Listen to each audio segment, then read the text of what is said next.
কাজেই মুসলমান, আপনার যে সন্তান ফজরের নামাজের সেজদা কপালে জোটে না, আমি বললাম, আমার নাম আনিসুর রহমান, আমি চ্যালেঞ্জ করলাম, আপনার যেই ছেলে ফজরের নামাজ পড়ে না, মেয়ে ফজরের নামাজ পড়ে না, এ ভদ্র না, ভদ্র নয়, ভদ্র নয়, অসভ্য, অসভ্য, অসভ্য।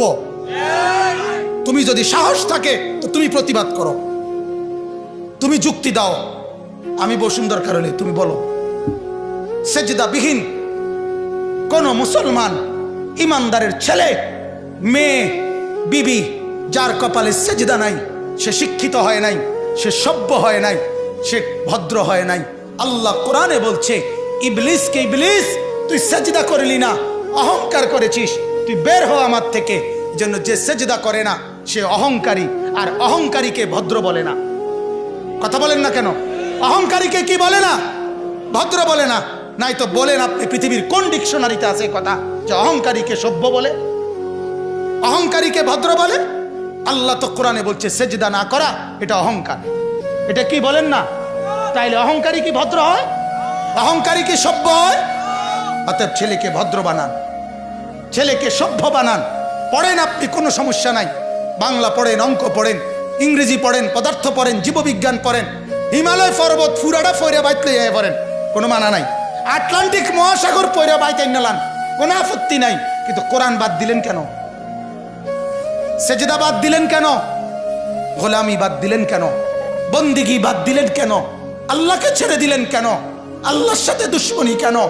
যে ছেলেটা সারাদিন একটা ওয়াক্ত নামাজ পড়ে না, যে বিবি একটা ওয়াক্ত নামাজ পড়ে না, যে মেয়েটা পর্দা করে না, তারে জিজ্ঞাসা করেন না যে মা সবার সাথে সম্পর্ক বজায় রাখো, মালিকের সাথে কেন দুশ্মনী?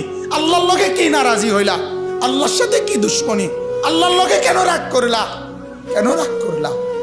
এই বাপ, তোমরা যারা সেজদা করো না, তোমরা বলো না বাজান, বলো না, এই দরদি ভাই চিৎকার করে বললাম, তুমি যদি বলো তোমার পায়ে ধরতে, আমি পায়ে ধরতে রাজি। তুমি যদি বলো তোমারে জড়িয়ে ধরে কাঁদতে, আমি কাঁদতে রাজি। তুমি বলো কেন আল্লাহর সাথে রাগ করলা? কেন আল্লাহর সাথে রাগ করলা? কেন আল্লাহর সাথে নারাজ হইলা? কেন সেজদা কপালে জুটলো না? কেন মালিকের সাথে সারাদিনের এত কিছুর বিনিময়ে আল্লাহ তাআলা একটা মিস কল দিলে, 2 সেকেন্ডের একটা মিস কল দিলে বন্ধু তুমি টের পাও তোমার মোবাইলে মিস কল আসছে। এত বড় মসজিদে 6টা মাইকের হরন দিয়া আল্লাহু আকবার বলে তোমারে ডাক দেয়, তোমার একটা বারও কানে লাগে না, বিবেকে লাগে না। তোর মতো শক্ত ডাকাত, তোর মতো পাষাণ বেটা আর কে হইতে পারে? বেটা কথা বলেন না কেন? তুই ডাকাত, কত বড় ডাকাত! হ্যাঁ, এজন্য ইনশাআল্লাহ আল্লাহকে রাজি করব। বলেন ইনশাআল্লাহ। সেজদা করব তো ইনশাআল্লাহ। যুবকরা তোমরা বলো না ইনশাআল্লাহ। নওজোয়ান তোমাদেরকে বলি, আমার আশা ভরসার স্বপ্ন এই নওজোয়ানদেরকে জাগানো। আমি সারা দিন রাত চাই যুবকরা জেগে উঠুক, কারণ আগামীর পৃথিবী, গোটা বিশ্ব 2 ভাগ হবে। এটাই পৃথিবীর পুরা ভবিষ্যৎ।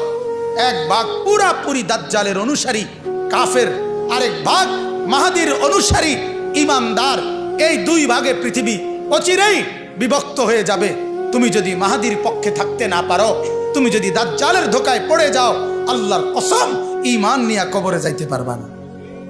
অতএব আমি তোমার ঈমান চাই, আমি যুবকের ঈমান চাই, আমি যুবকের আখিরাত চাই।